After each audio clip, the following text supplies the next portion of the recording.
Explorant toujours plus loin les vastes étendues de l'univers, les scientifiques ont fait d'incroyables découvertes. Et ils ont aujourd'hui plus de questions que de réponses.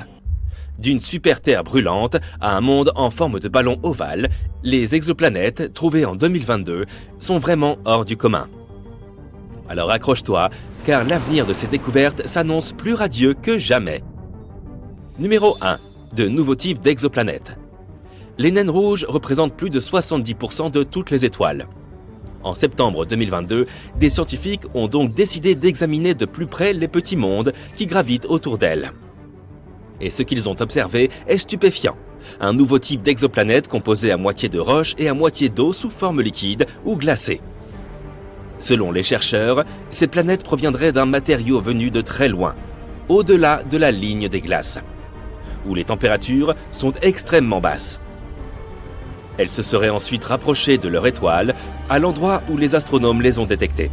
Cette découverte pourrait bien avoir d'énormes répercussions sur la quête de la vie dans le cosmos. Bien que ces planètes soient chargées d'eau, elles ne sont peut-être pas complètement couvertes d'océan. Qui sait, l'une d'entre elles sera peut-être la prochaine Terre 2.0. Numéro 2. Un monde de la taille de Jupiter. Imagine une planète massive et mystérieuse, une espèce de Jupiter caché dans la galaxie. Eh bien, nous venons d'en découvrir une en orbite autour d'une étoile, située à 379 années-lumière. Nous l'avons appelée TOI 2180b, et elle fait déjà parler d'elle. Pourquoi ? Tout d'abord, car elle met 261 jours à faire le tour de son étoile. Ce qui est beaucoup plus long que pour la plupart des géantes gazeuses que nous avons pu observer jusqu'à présent. Mais ce n'est pas tout. Les températures de ce monde sont étonnamment douces, avec une moyenne de 77 degrés. En comparaison, il fait entre moins 189 et moins 139 degrés Celsius sur une planète comme Saturne. Elle est en fait un trait d'union entre les exoplanètes géantes récemment découvertes et notre Jupiter. Mais une question demeure, pourquoi cette planète est-elle si différente ? Les scientifiques cherchent encore à comprendre. Espérons que nous aurons bientôt des réponses. Numéro 3, la planète Hulk. La surface de cette planète est recouverte de magma en fusion et une année n'y dure qu'une demi-journée. Bienvenue sur TOI 1075b, une exoplanète surnommée planète Hulk par les scientifiques. Située à 200 années-lumière, cette super-Terre est l'une des plus massives jamais découvertes. Sa proximité avec son étoile mère fait que sa surface atteint une température de 1050 degrés Celsius. La chaleur est telle que l'eau s'y évaporerait instantanément et que l'air serait rempli de roches vaporisées. Mais si sa température est impressionnante, sa taille l'est encore plus. TOI 1075b a une masse presque 10 fois supérieure à celle de la Terre, ce qui en fait l'une des super-Terres les plus énormes que nous connaissions. Mais le mystère ne s'arrête pas là. Cette planète orbite en seulement 14,5 heures, ce qui en fait l'une des périodes orbitales les plus courtes jamais enregistrées pour une planète de cette taille. De quoi enrichir notre catalogue de manière passionnante. Numéro 4, 3 planètes condamnées. Des astronomes ont fait la découverte de 3 planètes qui évoluent en une dangereuse danse à côté d'étoiles en déclin. Il y a 10 ans, les scientifiques n'imaginaient même pas que de telles planètes puissent exister. Ces géantes gazeuses, d'une taille similaire à celle de Jupiter, orbitent bien trop près de leur étoile. Elles marchent pratiquement sur le fil du rasoir. Prenons l'exemple de l'une d'entre elles, appelée TOI 2337b. Dans moins d'1 million d'années, son orbite la précipitera dans les bras ardents de son étoile hôte. Moi, je ne serai plus là, bien sûr. Tandis que ces étoiles vivent leurs derniers jours, elles attirent leurs voisines comme des trous noirs, modifiant leurs orbites et risquant de provoquer de catastrophiques collisions. En outre, à mesure que ces planètes se rapprochent, leurs atmosphères se réchauffent, ce qui entraîne d'incroyables différences de densité. Mais l'étude de ces mondes pourrait nous fournir des informations précieuses sur l'évolution de notre système solaire. Numéro 5. Une atmosphère de baryum. Voici 2 planètes extrêmement chaudes, possédant chacune une atmosphère composée de l'élément le plus lourd jamais trouvé sur une exoplanète, le baryum. Ces planètes, WASP-70b et WASP-121b, sont des géantes gazeuses, que l'on qualifie de Jupiter ultra chaud, et qui orbitent très près de leur étoile.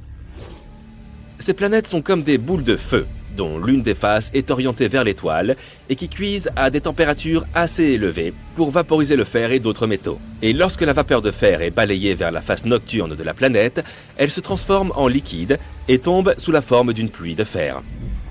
Et ces planètes nous ont réservé une petite surprise. Le barium est un métal lourd, environ 2,5 fois plus lourd que le fer. Pourtant, les scientifiques en ont détecté dans les couches supérieures de leur atmosphère. Il s'agit là d'un véritable mystère que nous essayons encore de résoudre. Imagine-toi débarquer sur une telle planète et assister à une averse de fer et de barium. Ce serait absolument terrifiant. Numéro 6, la planète Ballon. Prépare-toi à être époustouflé. Nous venons en effet de découvrir une planète en forme de ballon de football américain, et elle ne ressemble à rien de ce que nous avons vu jusqu'à présent. Voici WASP-103b, une exoplanète ultra chaude située à plus de 1000 années-lumière de la Terre. Cette géante gazeuse, très proche de son étoile, est déformée par une intense force gravitationnelle. Mais il ne s'agit pas seulement d'une bizarrerie amusante, c'est aussi une précieuse découverte scientifique. En étudiant les passages de la planète autour de son étoile, nous avons pu mesurer sa déformation. C'est comme si nous prenions un instantané d'une planète en mouvement, et cela nous donne des indications sur les conditions extrêmes que ces objets peuvent endurer. C'est vraiment une grande découverte. Numéro 7, une lumière zodiacale. Prêt pour une histoire de fantômes cosmiques ? Des scientifiques chinois ont découvert un phénomène effrayant sur 3 exoplanètes lointaines. Il s'agit de la lumière zodiacale, une lueur semblable à celle qu'on voit sur Terre au coucher du soleil. Mais ce n'est pas seulement un étrange spectacle. Nous pourrions avoir là des indices sur la composition de ces mondes potentiellement habitables. Imagine que tu regardes le coucher de soleil depuis un endroit sombre de la Terre et qu'au lieu de l'obscurité, un triangle de lumière apparaisse. Voilà la lumière zodiacale. Elle est due au reflet de la lumière du soleil sur les particules de poussière du système solaire, des restes d'astéroïdes et de comètes. Les chercheurs ont analysé 47 exoplanètes potentiellement habitables et ont découvert que 3 d'entre elles, appelées Kepler 69c, Kepler 1229b et Kepler 395c, toutes des super-Terres, présentaient ce phénomène. Cette découverte pourrait beaucoup nous renseigner. Elle pourrait nous révéler des informations sur la présence d'astéroïdes et de comètes dans ces systèmes. Il serait bien difficile de les détecter autrement. C'est donc plutôt cool. Numéro 8. Une planète avec des nuages de silicate. Voici VHS 1256b. Rien à voir avec les cassettes vidéo. Il s'agit d'un monde étrange et exotique, tout empreint de mystère. Un endroit où les nuages sont faits de sable et où le ciel est toujours rouge. Ce n'est pas de la science-fiction, mais une découverte réelle faite par les brillants cerveaux de la NASA. Cette exoplanète naine brune fait des vagues dans la communauté astronomique. Elle est beaucoup trop massive pour être une planète, près de 20 fois la taille de Jupiter. Mais ce n'est pas tout à fait une étoile non plus. C'est quelque chose d'intermédiaire, une énigme cosmique qui défie toute définition. Mais ce qui est vraiment extraordinaire avec VHS 1256b, c'est son atmosphère. Les scientifiques ont découvert que ce monde étrange est enveloppé d'épais nuages de grains de silicate, semblables à du sable. C'est la première fois que ce type de nuage est détecté sur une exoplanète. Cette découverte ne manquera pas de modifier notre perception de l'univers et des possibilités de vie au-delà de notre propre monde. Et voilà, l'année 2022 a été riche en découvertes incroyables et révolutionnaires en ce qui concerne les exoplanètes. Mais ce n'est qu'un début. Nous ne pouvons qu'imaginer les autres merveilles qui nous attendent à mesure que les scientifiques et les chercheurs continuent d'explorer les vastes étendues de l'espace. Alors, continuons à étudier notre beau ciel. Qui sait quels secrets les étoiles nous réservent encore ?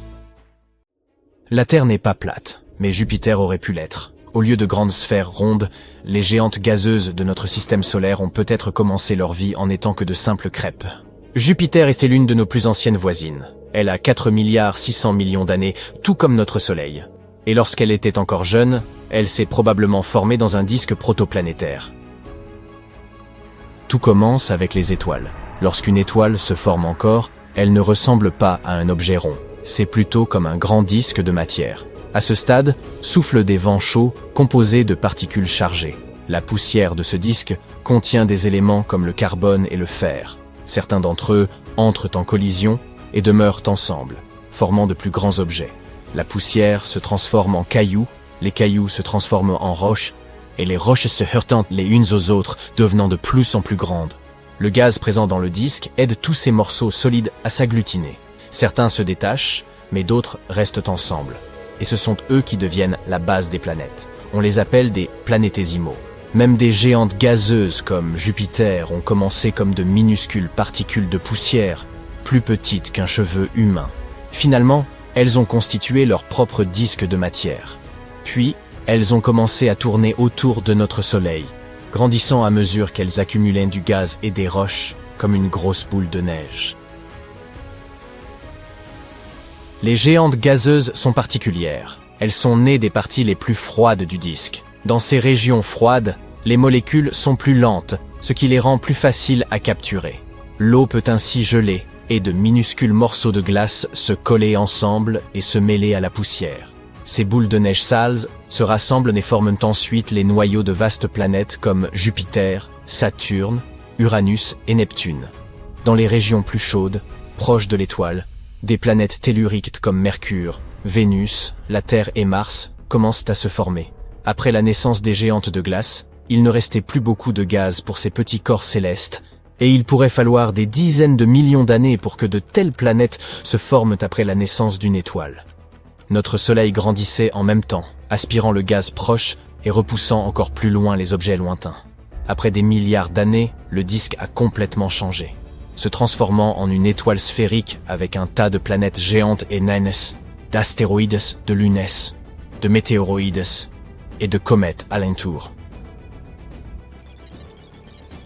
Récemment, des simulations ont montré que ces protoplanètes, comme on appelle ces premiers conglomérats de poussière, ne commençaient pas par ressembler aux planètes que nous connaissons. Dans le cas des géantes gazeuses comme Jupiter, elles ressembleraient davantage à des boules écrasées ou à des M&M's. Lorsque le Soleil était encore jeune, le disque de gaz et de poussière qui l'entourait s'est refroidi et est devenu instable. Il a commencé à se fragmenter en gros morceaux. Ceux-ci se sont rassemblés sous l'effet d'une gravité implacable pour créer Jupiter. Puis elle est devenue une géante gazeuse de forme sphérique au fil du temps. Quantité d'anomalies peuvent se produire pendant ce processus de formation des planètes. Vous êtes-vous déjà demandé pourquoi Vénus ou Uranus tournaient dans le sens inverse? Habituellement, lorsque des choses se forment à partir d'un disque de gaz en rotation, elles ont tendance à tourner dans le même sens. Si vous faites tourner un tas de balles attachées à une ficelle, par exemple, elles tourneront toutes de la même manière. Donc, théoriquement, toutes les planètes devraient également tourner dans la même direction. Mais il y a aussi beaucoup d'objets qui se déplacent rapidement dans notre système solaire, comme les comètes et les astéroïdes.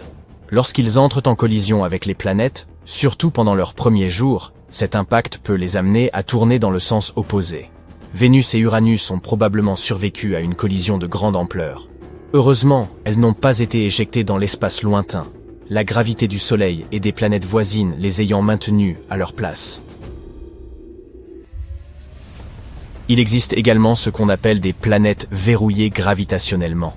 Ce sont des corps célestes, qui tournent de sorte qu'un même côté fait toujours face à leur étoile, tandis que l'autre demeure dans une obscurité perpétuelle. Ainsi, un côté est toujours très chaud, tandis que l'autre est extrêmement froid.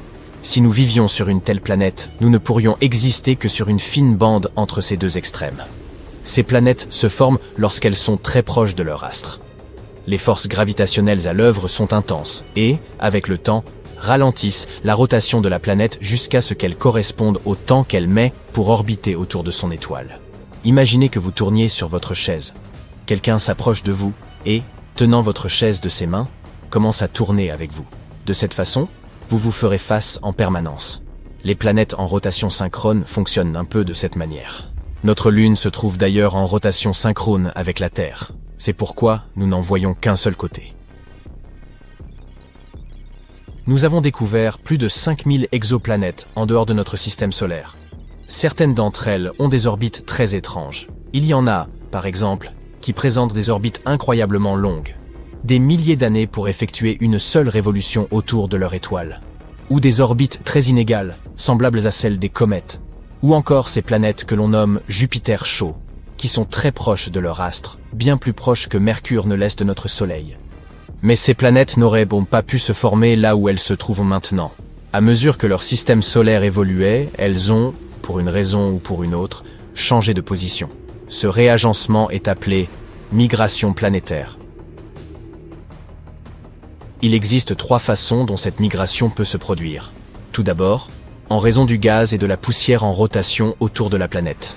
Lorsqu'une planète entre en collision avec cette matière, cela peut créer des motifs en spirale dans le gaz. Ces motifs peuvent soit rapprocher la planète du centre, soit l'éloigner, selon la façon dont ils se mélangent. On appelle ça une migration de type I. C'est ce qu'a vécu Jupiter lorsqu'elle s'est rapprochée du Soleil il y a des milliards d'années. Et ceci explique également l'existence des Jupiters chauds. Deuxièmement, les grandes planètes peuvent bousculer les plus petites, modifiant leur trajectoire. Et troisièmement, la gravité de l'étoile peut attirer la planète, rendant son orbite circulaire. Avez-vous déjà entendu parler des planètes errantes? Imaginez une planète solitaire, flottant dans l'immensité de l'espace sans être rattachée à la moindre étoile. Ce sont les nomades errants de notre galaxie, condamnés à errer éternellement. Et il y en a tellement. Il pourrait exister plus de planètes en liberté que de planètes liées à une étoile.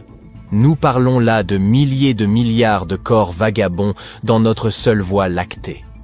Il n'est pas rare qu'ils soient aussi massifs que notre plus grande planète, Jupiter, mais la plupart auraient une taille plus comparable à celle de la Terre. Il en existe même qui pourraient avoir une atmosphère épaisse capable de les garder au chaud. Quoiqu'ils soient loin de toute étoile. Certaines de ces planètes pourraient avoir des aurores à couper le souffle, tandis que d'autres pourraient être entourées de lunes comportant de l'eau liquide, un havre potentiel pour la vie. Il y a même une chance qu'elles puissent abriter une vie extraterrestre. Ces planètes pourraient heurter d'autres étoiles, ou même des systèmes planétaires entiers lors de leur course folle à travers l'espace. Parfois, elles peuvent être capturées par la gravité d'une étoile pendant un certain temps, avant d'être à nouveau éjectées dans l'espace. Mais comment naissent-elles? Parfois, au cours de ce processus chaotique de formation, toutes les planètes ne parviennent pas à rester près de leurs étoiles parentes. Certaines d'entre elles sont expulsées de leur système solaire, en raison de la puissante attraction gravitationnelle d'autres planètes ou d'étoiles de passage. Ces planètes éjectées deviennent alors des planètes vagabondes. En 2012, des astronomes ont découvert un système solaire datant du commencement de l'univers. Ce système comprend une étoile et 2 planètes. On l'a surnommé « système fossile ». Son étoile est incroyablement ancienne, soit environ 13 milliards d'années, presque aussi vieille que notre univers lui-même. Ce système est principalement composé d'hydrogène et d'hélium. C'est inhabituel car les planètes se forment généralement à partir de nuages de gaz contenant des éléments plus lourds. C'est alors que nous avons compris que la façon dont les planètes se formaient auparavant était différente de la façon dont elles se forment aujourd'hui. Nous savons que les étoiles contenant le plus de métaux sont les plus susceptibles d'avoir des planètes. En langage astronomique, métaux signifie tout élément chimique autre que l'hydrogène et l'hélium. Mais dans l'univers primitif, il n'y avait pas beaucoup d'éléments lourds. La plupart d'entre eux ont été créés à l'intérieur des étoiles et se sont ensuite dispersés dans l'espace lorsque celles-ci ont explosé. Alors, quand les toutes premières planètes se sont-elles formées? Ce système nouvellement découvert aide à répondre à cette question. Ces 2 planètes géantes sont en orbite autour d'une étoile, qui est incroyablement pauvre en métaux et extrêmement vieille. Ce devrait être rarissime, voire impossible, mais elles existent pourtant. Cela signifie peut-être qu'il y a plus de planètes dans des systèmes pauvres en métaux que nous ne le pensions. Les étudier nous aidera à en apprendre davantage sur la formation des planètes. T'es-tu déjà demandé pourquoi toutes les planètes étaient parfaitement rondes? Et si ces corps célestes décidaient d'enfreindre toutes les règles et de changer de forme? Aurions-nous des planètes carrées, des lunes triangulaires, voire des formes intergalactiques complètement improbables? Eh bien, découvrons-le. Comment les planètes se forment-elles? L'univers est rempli de nuages tourbillonnants de poussière et de gaz. Ces nuages, appelés nuages moléculaires, sont constitués de divers éléments, tels que l'hydrogène, l'hélium, le carbone, l'oxygène, etc. Ils sont comme une cuisine cosmique, remplie des ingrédients nécessaires à la préparation de nouvelles planètes. La première étape de la recette de formation des planètes s'appelle la théorie de l'accrétion. Supposons qu'il se passe quelque chose qui provoque une instabilité gravitationnelle. Par exemple, qu'une supernova explose à proximité. Cela pousse le gaz et la poussière dans le nuage et les fait se rassembler. En raison de la gravité, ces particules commencent à tomber vers un point central. Elles se serrent de plus en plus les unes contre les autres, un peu comme lorsque tu serres une balle dans ton main. Finalement, elles se trouvent pressées si fort que le nuage commence à s'aplatir pour prendre la forme d'un disque. Un peu comme lorsqu'on mélange de la farine et de l'eau pour faire de la pâte à pizza. Ce disque est appelé disque protoplanétaire. Il tourne également parce que les particules du nuage étaient déjà en rotation. Imagine maintenant que ces minuscules particules de poussière et molécules de gaz dansent à l'intérieur du disque. Parfois, elles se heurtent les unes aux autres et dans ce cas, elles s'agglutinent comme du velcro. Ces petits amas de poussière et de gaz sont appelés planétésimaux. Ce sont les éléments constitutifs des planètes. Au fur et à mesure des collisions et des fusions, les planétésimaux deviennent de plus en plus gros et forment des protoplanètes. Ces protoplanètes prennent de l'ampleur et leur gravité devient plus forte. Certaines d'entre elles grossissent tellement qu'elles finissent par devenir les grandes maîtresses de leur voisinage cosmique. Les planètes que nous connaissons et que nous aimons. Chaque planète a sa propre recette de gaz, de roches et parfois même d'eau. Mais pourquoi les planètes s'apparentent-elles à des sphères? Eh bien, c'est à cause de la gravité. Revenons à nos protoplanètes. Imagine que tu comprimes un ballon avec tes mains. L'air à l'intérieur du ballon est repoussé, ce qui crée une pression. Il se passe la même chose avec les planètes. La gravité comprime la matière vers l'intérieur, la tirant vers le centre. Et comme la gravité agit également dans toutes les directions, elle attire la matière de tous les côtés vers le centre de masse, ce qui donne une forme sphérique. Et cette matière repousse à son tour au moyen de la pression, résistant ainsi à la force de gravité. En fin de compte, ils trouvent tous deux un point d'harmonie qui leur permet de s'équilibrer mutuellement. C'est ce qu'on appelle l'équilibre hydrostatique, un terme sophistiqué qui signifie que tout est en équilibre à l'intérieur d'une planète. Mais ce n'est pas tout. Un autre élément qui rend les planètes sphériques est leur rotation.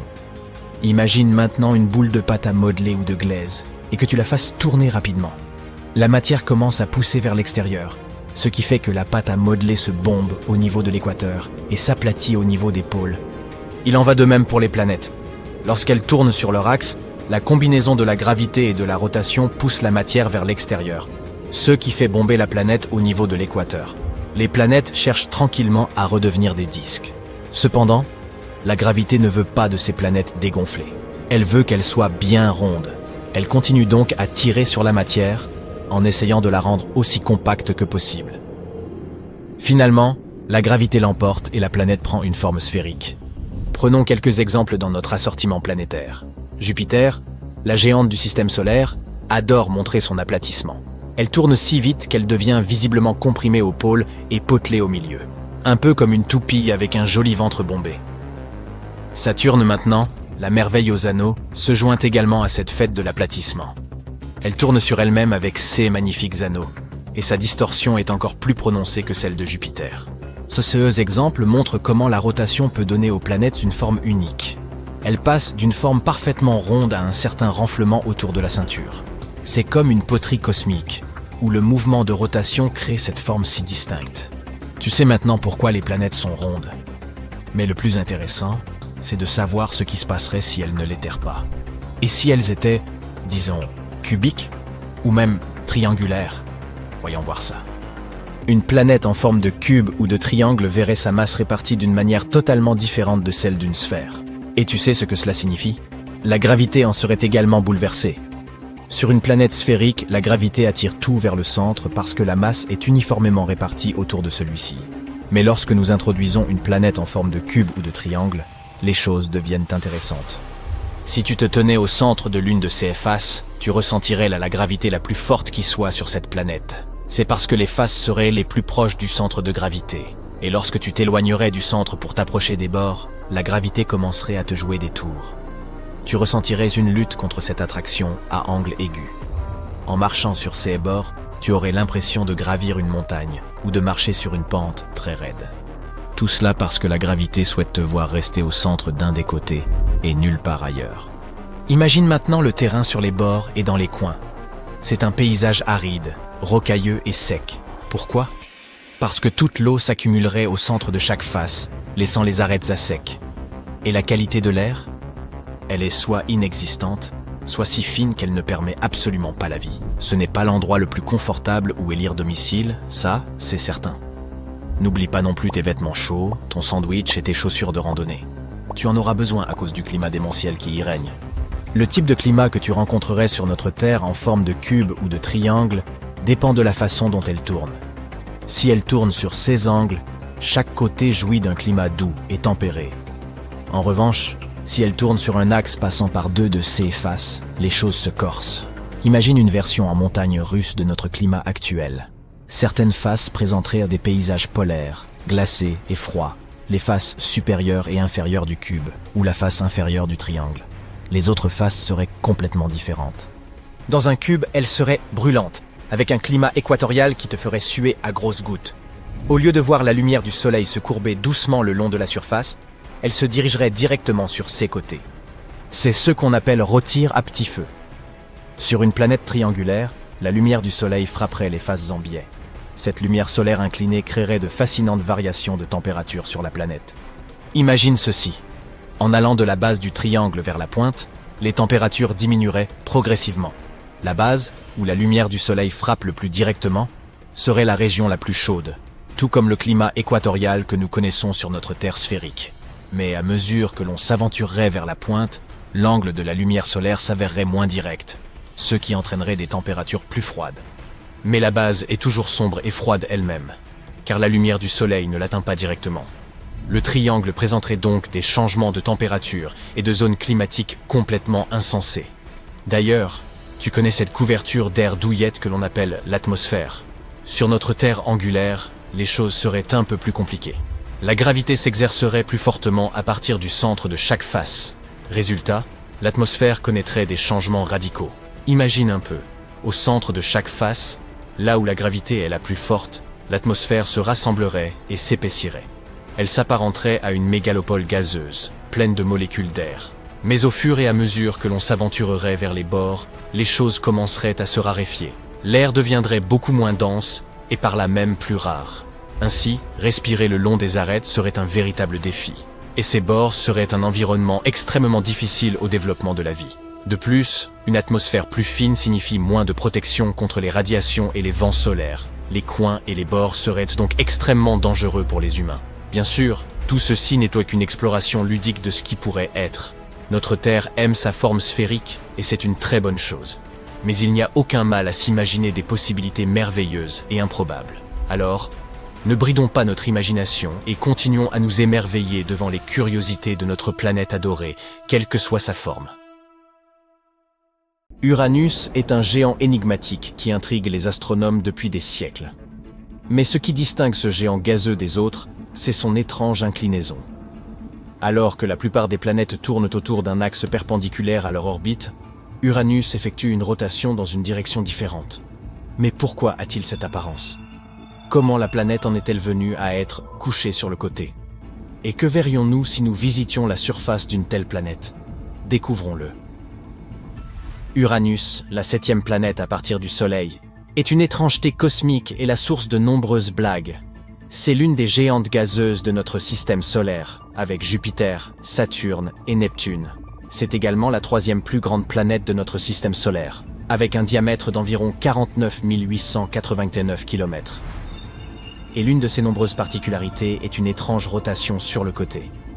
Tous les planètes de notre système solaire ne sont pas alignées en ligne droite. Alors que la plupart des planètes de notre système solaire ont une inclinaison axiale de moins de 30 degrés, Uranus est incliné à un angle de presque 98 degrés. C'est comme cet ami qui doit toujours être différent, même si cela signifie se tenir sur la tête pour prouver un point. Alors ses pôles nord et sud sont orientés vers l'est et l'ouest. C'est comme si la planète était devenue paresseuse et s'était simplement retournée un jour, décidant de faire une sieste. Et pourquoi Uranus est-elle si inclinée, vous demandez-vous ? Les scientifiques ont autrefois pensé que cela était dû à une sorte de collision. Ils pensaient que quelque chose de gigantesque était entré en collision avec Uranus. Quelque chose de similaire à ce qui est arrivé à notre Terre. Une planète naine l'a percutée, la Terre s'est légèrement inclinée, et la Lune est née des débris de la collision. Mais cette théorie avait un problème. Dans l'univers primitif, il y avait une pléthore d'astéroïdes, de planètes naines et autres objets massifs. Et si tel était le cas, alors pourquoi seul Uranus est-il incliné ? Toutes sortes d'objets ont également percuté d'autres planètes, mais elles ne présentent pas de telles caractéristiques. Mais récemment, des scientifiques ont publié une nouvelle étude. Et maintenant, les scientifiques pensent que le coupable pourrait être une lune perdue depuis longtemps qui s'est éloignée. Autrefois, à l'époque des débuts du système solaire, les planètes géantes se trouvaient bien plus proches les unes des autres et beaucoup plus près du Soleil. Mais, comme nous le savons tous, les faits peuvent dégénérer. Quelque chose a fait que Uranus et Neptune ont migré le plus loin, comme si elles essayaient de s'éloigner de la surveillance stricte du Soleil. Chaque planète géante possédait une collection de lunes, mais celle-ci se faisait constamment déplacer pendant toute cette folie migratoire. Certaines planètes perdèrent des lunes, tandis que d'autres en gagnaient de nouvelles. Uranus aurait pu naître avec une lune massive, ou en capturer une rapidement. Et si cette lune était suffisamment grande, elle aurait pu commencer à jouer avec la rotation d'Uranus. Cette lune a exercé son attraction gravitationnelle sur Uranus, aggravant encore ses oscillations. Au fil du temps, cela a fait incliner Uranus de plus en plus. Finalement, elle s'est écrasée sur la planète, fixant ainsi son inclinaison actuelle. Bien que la théorie soit assez solide selon les modèles informatiques, nous devrons attendre jusqu'à au moins 2030. C'est à ce moment-là que la Chine prévoit de lancer le vaisseau spatial Tianwen-4 pour examiner de plus près Uranus et l'étudier davantage. Qui sait quels autres secrets fous de l'espace nous découvrirons ensuite. En attendant, nous pouvons tous nous amuser de la planète paresseuse et rebelle, qui semble incapable de se tenir bien droite. Une caractéristique si drôle et unique vous fait vous demander « Qu'est-ce que nous verrions exactement si nous nous tenions sur cette planète ? Comment son étrange inclinaison affecterait-elle la vue depuis sa surface ?» Voyons voir. Si vous étiez debout à la surface d'Uranus, bien qu'elle n'ait pas vraiment de surface, c'est plutôt comme une atmosphère gazeuse, vous auriez une vue impressionnante.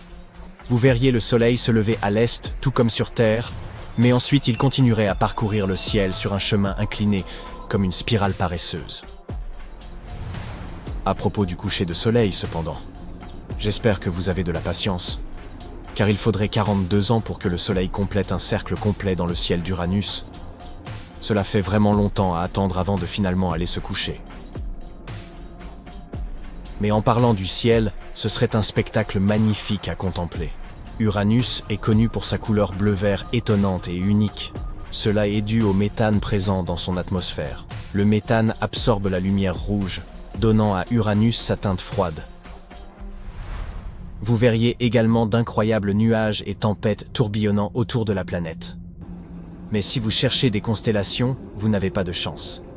L'inclinaison extrême d'Uranus signifie que ses pôles font face au Soleil. Donc, les étoiles seraient dispersées dans le ciel. Les constellations qui nous sont familières seraient méconnaissables depuis Uranus. De plus, à mesure que la planète tourne, les positions des étoiles changeraient très fréquemment. Pour vous, marins là-bas, bonne chance pour la navigation. Mais vous pourriez voir ces belles lunes. Uranus compte 27 lunes connues, la plus grande étant Titania, suivie d'Oberon, d'Umbriel, d'Ariel et de Miranda. On pense que ces lunes se sont formées à partir du même matériau que celui qui a formé Uranus. Et oui, l'inclinaison les affecte aussi. Elles orbitent autour de la planète perpendiculairement au mouvement de cette dernière autour du Soleil. Et ils ne sont pas les seuls. Saviez-vous qu'Uranus a aussi des anneaux ? Oui, Saturne n'est pas si unique. Les anneaux sont composés de particules de glace, certaines aussi petites que des grains de sable et d'autres aussi grandes que plusieurs pieds de diamètre. Ils sont minces, étroits et sombres, comparés à ceux de Saturne, par exemple. Ils sont en fait si noirs qu'ils ne réfléchissent presque pas la lumière. C'est pourquoi il était si difficile de les voir depuis la Terre. Mais si vous étiez près de la surface d'Uranus, vous pourriez peut-être les voir dans le ciel. La seule question est, seriez-vous même capable de vous concentrer sur toutes ces vues? Parce qu'Uranus est extrêmement froide, et ce sera probablement la seule chose à laquelle vous penseriez. Nous parlons de températures pouvant descendre jusqu'à moins 212 degrés Celsius. Brr, mieux vaut emporter des vêtements chauds pour ce voyage. Cela s'explique par le fait qu'elle est si éloignée du Soleil et que son atmosphère est principalement composée d'hydrogène et d'hélium. Et non seulement Uranus est la planète la plus froide de notre système solaire, mais les hivers y sont longs. En raison de l'inclinaison extrême, ces saisons durent plus de 20 ans. C'est comme si la planète était coincée dans un état perpétuel d'hiver, ce qui est à la fois cool, sans mauvais jeu de mots, et en même temps un peu triste. Et si cela n'est pas assez froid, Uranus est également connu pour ses vents violents. En fait, ils peuvent souffler jusqu'à 579 km/h.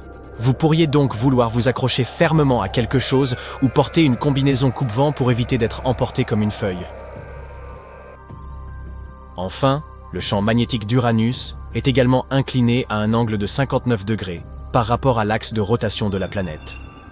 Cela crée des effets intéressants. Le plus évident est la beauté des aurores, qui ressemblent aux lumières boréales et australes sur Terre. Sur Uranus, cependant, les aurores se trouvent près de l'équateur de la planète plutôt qu'au pôle. N'est-ce pas incroyable ? Le résultat est un spectacle lumineux éblouissant qui ferait s'arrêter et observer avec émerveillement même le voyageur spatial le plus blasé. Mais, bien que cela semble plutôt impressionnant, cela rend plus difficile la navigation des engins spatiaux autour d'Uranus. Le champ magnétique crée une attraction gravitationnelle déséquilibrée qui peut affecter la trajectoire des engins spatiaux. Cela rend l'exploration d'Uranus un peu plus difficile, mais peut-être que cela changera à l'avenir. Dans l'ensemble, se tenir sur Uranus serait une expérience glaciale, vacillante et à couper le souffle, et certainement pas une simple promenade au parc. La prochaine fois que vous regardez le ciel nocturne, pensez à cette magnifique planète glacée, et souvenez-vous que même dans l'immense étendue de l'espace, il y a toujours quelque chose de nouveau et d'excitant à découvrir. Laisse-moi te raconter une petite histoire.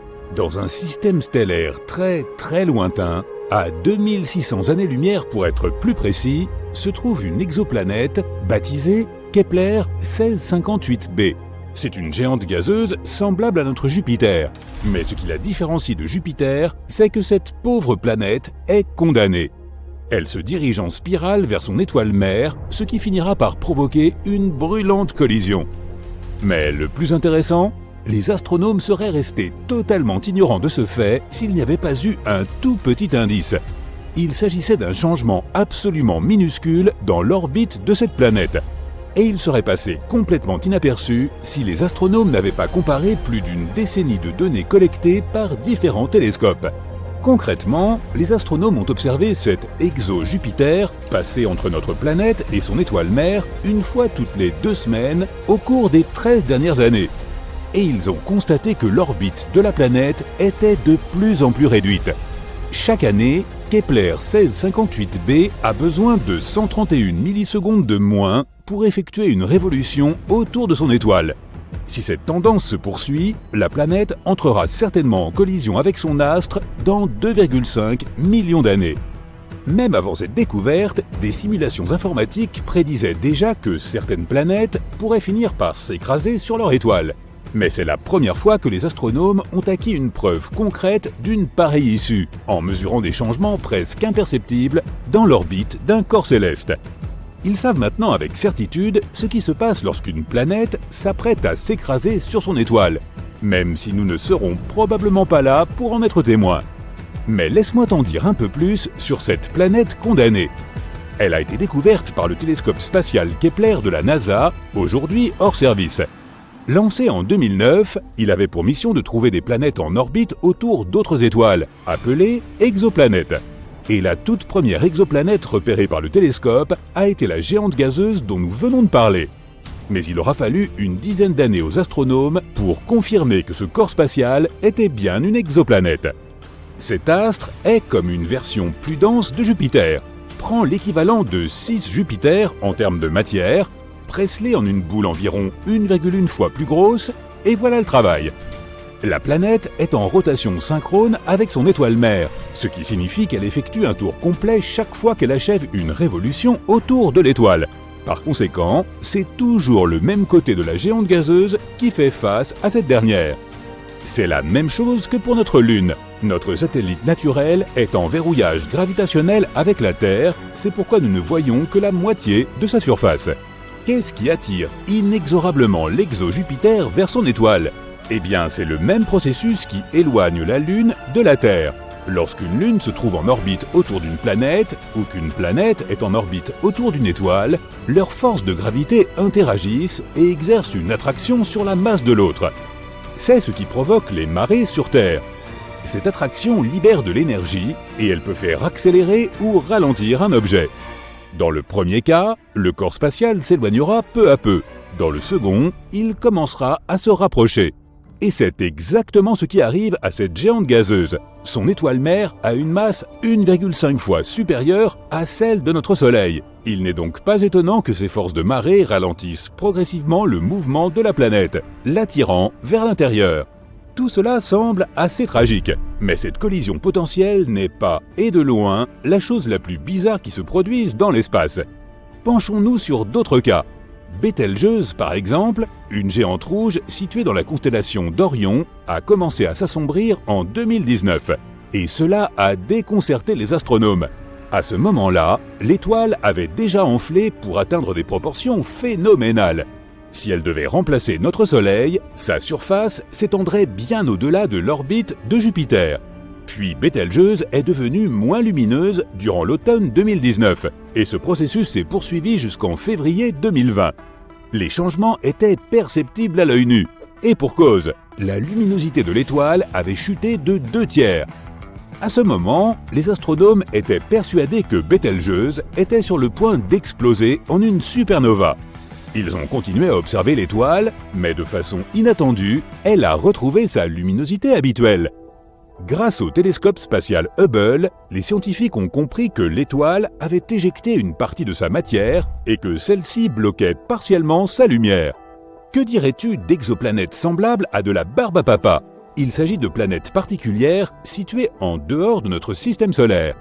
Également surnommées Super Puff, elles ont la densité la plus faible jamais enregistrée, ce qui leur donne un aspect aérien et dufteux. Bien qu'elles ressemblent à la friandise la plus emblématique des parcs d'attractions, ces planètes sont absolument énormes. À bien y penser, les scientifiques découvrent sans arrêt des choses bien étranges dans l'espace. Certaines d'entre elles ressemblent juste à des taches floues. Mais il y a un type de ces taches qui ne s'apparente à aucun autre corps spatial connu. Les ORC, ou cercles radio étranges, ne sont visibles qu'au moyen de radiotélescopes. Il pourrait s'agir des restes de supernovas, mais certains astronomes vont jusqu'à affirmer qu'ils pourraient être l'entrée de trous de verre. Il s'agit de tunnels hypothétiques entre deux points très éloignés dans l'espace. La mission Juno a remarqué quelque chose d'étrange dans la haute atmosphère de Jupiter. Cette manifestation inhabituelle consistait en des phénomènes lumineux transitoires bleutés, virevoltant au-dessus de la surface de la planète. Il s'agissait de deux types d'éclairs étincelants, qui se produisent pendant de courtes périodes de temps, quelques millisecondes tout au plus. Ils s'étendent de haut en bas vers la surface de la planète. Sur Terre, ces éclairs se produisent généralement à une hauteur de 100 km au-dessus d'orages massifs. Les planètes errantes ne tournent pas autour de leur étoile, peut-être parce qu'elles n'en ont tout simplement pas. Ces corps spatiaux flottent librement à travers l'univers et peuvent se retrouver littéralement n'importe où. Ils sont également assez difficiles à détecter, car les planètes errantes ne produisent que de faibles émissions. Mais il n'y a pas si longtemps, des astronomes ont repéré la plus petite planète errante de la Voie lactée. Elle est plus petite que la Terre, mais un peu plus grande que Mars. Les sursauts radio rapides sont des émissions spectaculaires d'ondes radio d'une durée de quelques millisecondes, sauf qu'ils recèlent autant d'énergie que notre Soleil en produit en plusieurs jours. La plupart de ces sursauts radio rapides proviennent de très loin, bien au-delà de la Voie lactée. Mais récemment, des astronomes en ont détecté quelques-uns provenant de notre propre galaxie. Et leur source était un magnétar situé à seulement 30 000 années-lumière de notre planète. Si elles existent, les pattes nucléaires sont la matière la plus solide de tout l'univers. Formée à partir des restes d'étoiles éteintes, cette substance est comprimée pour former des enchevêtrements de matière semblables à des spaghettis. Elles peuvent se briser, mais seulement si tu y appliquais 10 milliards de fois la pression nécessaire pour rompre l'acier. Il n'y a pas si longtemps, des chercheurs ont découvert que l'une des étoiles les plus massives de notre voûte céleste avait tout simplement disparu. Il s'agissait d'une étoile située à 75 millions d'années-lumière de la Terre. Normalement, c'est trop loin pour que les astronomes puissent y distinguer clairement des étoiles individuelles, à moins qu'elles ne soient énormes. Et l'étoile dont nous parlons l'était clairement. Elle brillait 2,5 millions de fois plus fort que notre Soleil. Les astronomes ont vu cette étoile pour la dernière fois en 2011. Ils ont décidé de l'examiner de plus près après quelques années. Mais il était déjà trop tard. L'étoile avait disparu. Des étoiles aussi massives achèvent généralement leur existence dans des supernovas extrêmement lumineuses. Mais les astronomes n'ont rien remarqué de tel.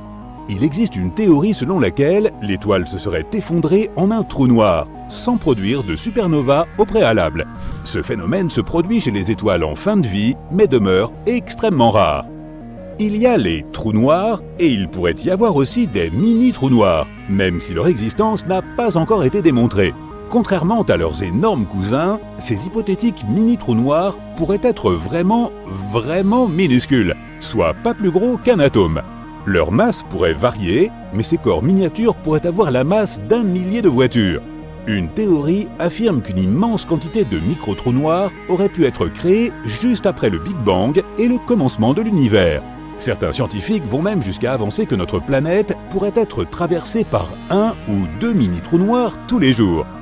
À plus de 7000 années-lumière de la Terre se trouve la nébuleuse de l'Aigle, un jeune amas d'étoiles âgé de seulement 5,5 millions d'années.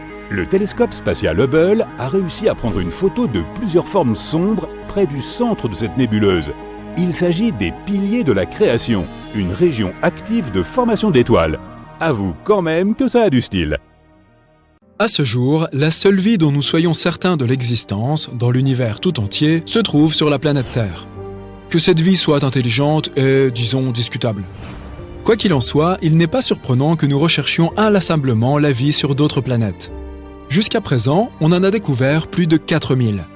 Mais ce qui est plus impressionnant encore, c'est que la NASA a compilé une nouvelle liste de 24 planètes qui ne sont pas seulement semblables à la Terre, elles seraient meilleures que notre planète natale. Les conditions y sont si bonnes qu'elles seraient plus confortables que chez nous. Examinons quelques-unes d'entre elles. KOI 5715.01. Cette merveilleuse planète se trouve dans la constellation du Cygne. Et pourquoi est-elle si merveilleuse ? Eh bien, notre Soleil est une naine jaune. Or, même s'il n'est pas si mauvais pour entretenir la vie, certaines étoiles le font mieux. La planète KOI 5715.01 est en orbite près d'une naine orange. Les naines oranges sont des étoiles légèrement plus petites que notre Soleil, avec une luminosité un peu plus faible. Cela ne veut pas dire que nous allons vivre dans une obscurité totale.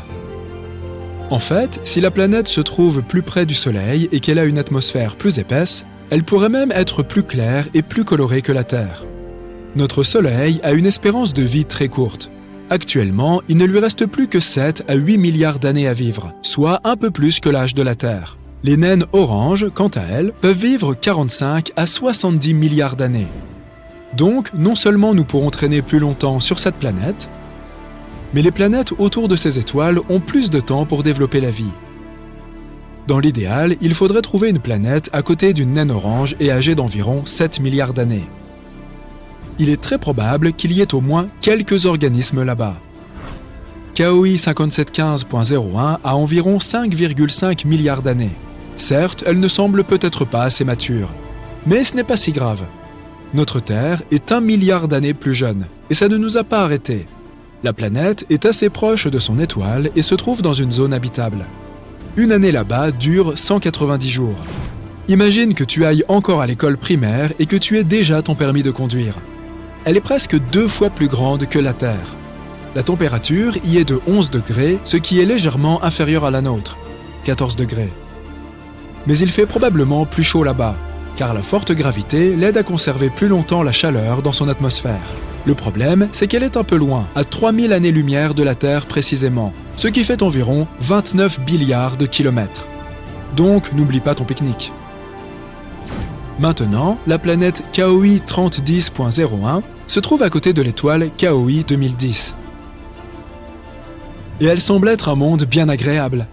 La température moyenne sur cette planète est de 19 degrés. Elle est donc un peu plus chaude que la nôtre. Mais c'est une bonne chose. Les scientifiques pensent que sur une planète parfaite, la température devrait être d'environ 5 degrés plus chaude que sur Terre. Plus il y a de chaleur sur la planète, plus il est confortable d'y vivre. Et aussi, plus les chances de développer la vie sont élevées. Le rayon de cette planète est presque 1,5 fois plus grand que celui de la Terre. Il y a une certaine atmosphère, bien que nous ne soyons pas encore sûrs de sa composition, mais elle est probablement similaire à celle de la Terre. Les scientifiques pensent que nous y trouverons un océan et qu'il peut couvrir jusqu'à 60% de la surface. Or, dans un monde parfait, l'eau et la terre devraient être réparties de façon plus égale que sur notre planète. Un peu plus de terre signifie un peu plus de territoire et de ressources. Cette planète est en fait très similaire à la Terre. La ressemblance est si frappante que les scientifiques pensent que nous avons 84% de chances d'y trouver de la vie. Bien sûr, pas forcément une forme de vie intelligente, mais au moins quelques animaux. Génial, non? À quoi penses-tu qu'il pourrait ressembler? Une planète très semblable à la Terre, mais avec une gravité plus forte. Si un animal y vit, il est probablement trapu avec de petites pattes très puissantes, ce qui est à la fois adorable et effrayant. Mais nous ne pourrons pas découvrir la vérité de sitôt.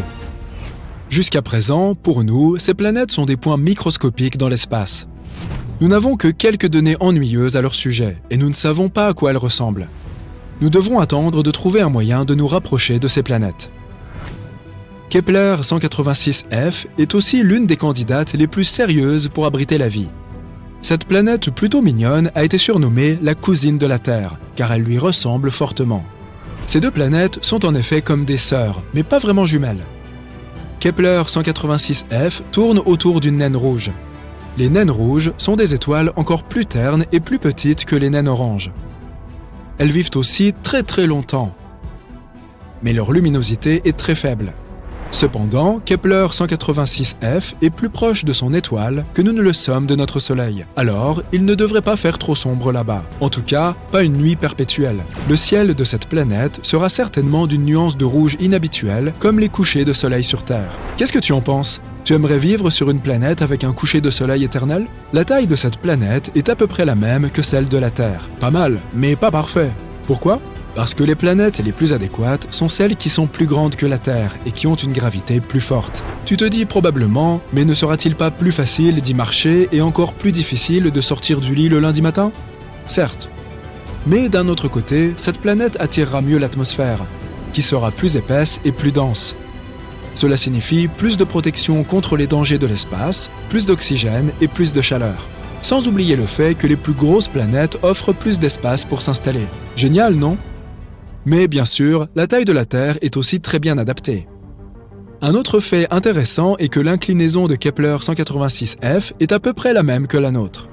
Cela signifie qu'il devrait y avoir des saisons stables et un cycle jour-nuit normal. Sais-tu à quel point l'inclinaison de la planète est importante? Regardons Mars. Elle se trouve aussi dans la zone habitable de notre Soleil. Mais son inclinaison est très instable. Et par conséquent, tout l'océan qui aurait pu s'y trouver autrefois s'est maintenant complètement asséché. Aujourd'hui, ce n'est qu'un désert rouge et il n'y a pas de vie. Du moins, pas à notre connaissance. Mais tu vois à quel point ces petits détails sont importants? Cette planète est aussi très éloignée de nous, 490 années-lumière. Cela fait environ 5 milliards de kilomètres. Donc, là aussi, nous allons devoir attendre le voyage intergalactique. Kepler 62e et Kepler 62f étaient appelés les plus semblables à la Terre avant que nous ne découvrions Kepler 186f. Elles sont très comparables à notre planète. Kepler 62e est environ 1,5 fois plus grande que la Terre, et Kepler 62f est à peine plus petite que cela. Elles sont situées dans la constellation de la Lyre à environ 1200 années-lumière de nous. Elles sont toutes deux en orbite autour d'une naine rouge. Une année sur Kepler 62e dure environ 122 jours. Encore moins que sur la première planète dont nous avons parlé. Les scientifiques pensent que 62e et 62f sont toutes deux des sortes de mondes d'eau, des endroits principalement, voire complètement, chauds et recouverts d'eau. S'il y a des terres là-bas, ce ne sont probablement que des îles. Un monde entièrement constitué d'îles. Un rêve pour certains et un cauchemar pour d'autres. Mais si tu es un fan des animaux marins anciens, imagine à quel point ils pourraient être gigantesques là-bas. Il y a encore beaucoup de choses que nous ne savons pas sur cette planète. A-t-elle une surface? Quelle est sa composition? Sa densité? Un jour, nous pourrons peut-être répondre à ces questions. Voilà, c'est tout pour les super-terres. Bien sûr, la liste originale est bien plus longue, et tu peux aller la consulter sur Internet. Et le plus beau dans tout ça, c'est que ce sont des planètes qui sont meilleures que la Terre. Mais nous connaissons aussi des milliers d'autres exoplanètes qui sont juste assez proches de la nôtre. Et il y a de fortes chances que quelques-unes d'entre elles abritent au moins une forme de vie. Mais elles se trouvent très très loin, alors nous n'avons aucun moyen de le vérifier pour le moment. Peut-être qu'un jour, nous trouverons des créatures sympas sur plusieurs d'entre elles.